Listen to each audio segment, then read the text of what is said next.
Hey everybody, I'm going to do something different today. I'm just going to read the book of Ruth. So just sit back, get a cup of tea, just listen. I'll be commenting on this next week, but I just wanted to read the scriptures because his words are better than mine. And I hope God just gives you a word. Now it came to pass in the days when the judges ruled that there was a famine in the land. Already starts out bad. And a certain man of Bethlehem, Judah, went to sojourn in the country of Moab, he and his wife and his 2 sons. The name of the man was Elimelech, the name of his wife was Naomi, and the names of his 2 sons were Mahlon and Chilion, Ephrathites of Bethlehem, Judah. And they went to the country of Moab and remained there. Then Elimelech, Naomi's husband, died, and she was left with and her 2 sons. Now they took wives of the woman of Moab. Well, no, Moab was not a good thing. We'll explain that next week. The name of the one was Orpah, and the name of the other was Ruth, and they dwelt there about 10 years. Then both Mahlon and Chilion also died, so the woman survived her 2 sons and her husband. Then she arose with her daughter-in-law, that she might return from the country of Moab, for she had heard in the country of Moab that the Lord had visited his people with bread.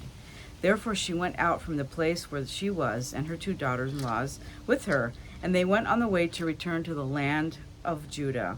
And Naomi said to her 2 daughter-in-laws, Go return each to your mother's house. The Lord deal kindly with you, as you have dealt with the dead and with me. Then the Lord grant that you may find rest, each of them in her husband's house of your husband. Then she kissed them, and they lifted up their voices and wept. And they said to her, Surely we will return with you to your people.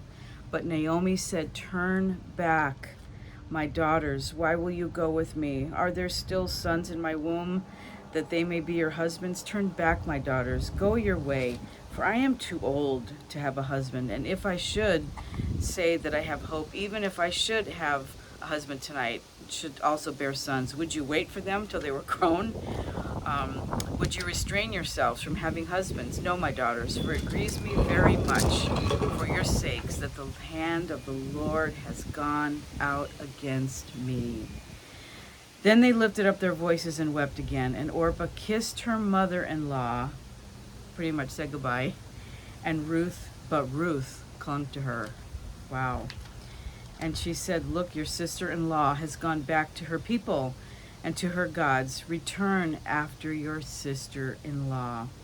But Ruth said, beautiful words, wedding words, Entreat me not to leave you or turn back from following after you. For wherever you go, I will go, and wherever you lodge, I will lodge. Your people shall be my people, and your God my God. Where you die, I will die, and there will I be buried. Wow. The Lord do so to me, and more also, if anything but death parts you and me. Okay, she's serious. When she saw that she was determined to go with her, she stopped speaking to her. Wow. Her face was set like flint. Now the 2 of them went until they came to Bethlehem, and it happened when they came to Bethlehem that all the city was excited because of them. And the women said, Is this Naomi? You wonder how they said it, judgingly or excitedly. Who knows? This is a good soap opera. So she said to them, Do not call me Naomi, call me Mara, for the Almighty has dealt very bitterly with me. I went out full, and the Lord has brought me home again empty. And I just want to say, sometimes when God empties us out, it's because he's going to fill us. And why do you call me Naomi? Since the Lord has testified against me, and the Almighty has afflicted me. So Naomi returned, and Ruth the Moabitess, her daughter-in-law, with her, returned from the country of Moab. Now they came to Bethlehem at the beginning of barley harvest. God's timing is perfect. And Naomi had a kinsman of her husband, a man of a great wealth, of the family of Elimelech, and his name was Boaz. And there's no coincidences in this book. So Ruth the Moabite said to Naomi, please let me go to the field and glean heads of grain after him, in whose sight I may find favor. And she said to her, go, my daughter. Then she left and went and gleaned in the fields after the reapers, and she happened to come to the part of the field belonging to Boaz, who was a family of Elimelech. I love that. Now behold, Boaz came from Bethlehem and said to the reapers, the Lord be with you. And they answered him, the Lord be with you. How'd you like to hear that in your workplace? The Lord this, the Lord that. That'd be kind of neat. Then Boaz said to the servants who was in charge of the reapers, whose young woman is this? Okay, now let's be real. She probably was very good looking because she had God in her. Let me just say this. Jesus makes you attractive, okay? He saw God in her. But I'm sure he said, who is this beautiful young lady? So the servant who was in charge of the reapers answered and said, it is the young Moabite woman who came back with Naomi from the country of Moab. I don't know, anybody that comes back with their mother-in-law, pretty good. Verse 7 of chapter 2, and she said, please let me glean and gather after the reapers among the sheaves. So she came and has continued from morning until now, though she rested a little while in the house. This woman's a worker. She's not a diva. She's not in her woe and in her sorrow. She's working hard. I love that. Then Boaz said to Ruth, you will listen, my daughter, will you not? Do not go to glean any other field, nor go from here, but stay close to my young women. He's already smitten. Let your eyes be on the field which they reap, and go after them. Well, that's a word for us. Keep your eyes on your work and go after God's people. Go after the people that he's sending you to. Have I not commanded the young men not to touch you? And when you're thirsty, go to the vessels and drink from what the young men have drawn. Goodness, he gives her his credit card and just carte blanche. Ruth, you're taken care of. You're protected. Then she fell on her face. Oh, I love the fact that she didn't say, yeah, what I've been through, you should help me out. No, she was very humble. I love that. She fell on her face, bowed down to the ground, and said to him, why have I found favor in your eyes that you should take notice of me since I'm a foreigner? Again, no pride, no entitlement. She's blown away that he would even notice her. It's very incredible. And Boaz answered and said to her, it has been fully reported to me all that you have done for your mother-in-law since the death of your husband, and how you have left your father and your mother and the land of your birth, and how you have come to a people whom you did not know. The Lord repay your work, and a full reward be given you by the Lord God of Israel, under whose wings you have come for refuge. Oh my goodness. You know what? You come to the Lord for protection. You hide under his wings, and he's going to reward your work. Then she said, let me find favor in your sight. She says it again, humble, my Lord, for you have comforted me, and you have spoken kindly to your maidservant, though I am not like one of your maidservants. Now Boaz said to her at mealtime, come here and eat of the bread, and dip your piece of bread in the vinegar. He's like, come and eat with me, honey. So she went beside the reapers, and he passed parched grain to her, and she ate and was satisfied, and kept some back. I just love that. Whenever you sit with God in his will, you'll be satisfied. And when she rose up again to glean, Boaz commanded to his young men, saying, let her glean, even among the sheaves, and do not reproach her. Also, let some grain, this is the coolest verse in the Bible ever. So many different translations, but I love the New King James. Handfuls on purpose. Like, just drop stuff. Oops, oh, there you go. So she can pick it up. And let some of the grain from the bundles fall purposely for her. Leave it that she may glean, and do not rebuke it. Handfuls on purpose. I love that. So she gleaned in the field until evening time, and beat out what she had gleaned, and it was about an ephah of barley. Then she took it up and went into her city, and her mother-in-law saw what she had gleaned, and she brought out and gave to her what she had kept back after she had been satisfied. I love the fact that once her life starts turning around, she didn't go, oh, I'm out of here. I'm prosperous now. I'm out of here. She's thinking of others, thinking of somebody who's suffering and sorrowing, thinking of others. I love that. And her mother-in-law said to her, this is another great scripture, hopefully people say this about us, where have you gleaned today? Where have you gleaned today? Do people say that of us? Are we so full and happy and have a sense of peace? We're not running around like a chicken with their head cut off, although we should, but after what's happening, the things in the world.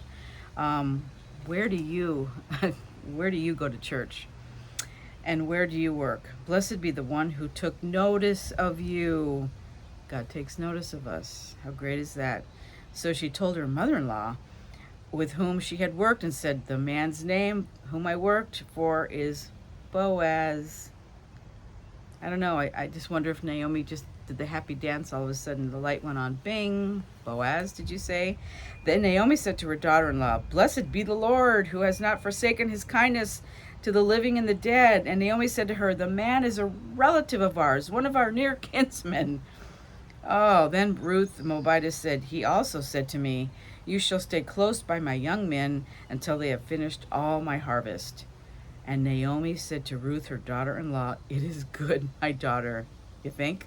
It is good that you go out with the young women and that people do not meet you in any other field. Okay, you found where you're supposed to reap and sow. Stay there, Naomi. You found your work, Ruth. Stay there. So she stayed close by the young women of Boaz and to glean until the end of barley harvest and wheat harvest. And she dwelt with her mother-in-law. Okay, let me read you this one more part. Then Naomi, chapter 3, then Naomi, her mother-in-law, said to her, my daughter, shall I not seek security for you, that it may be well with you? Now Boaz, whose young women you were with, is he not our kinsman? In fact, he is winnowing barley tonight at the threshing floor. Therefore, wash yourself and anoint yourself. Hey, look good. Look good tonight, Ruth. Okay. Put on your best garment and go down to the threshing floor. But do not make yourself known to the man until he has finished eating and drinking. Let me tell you, there's a time to,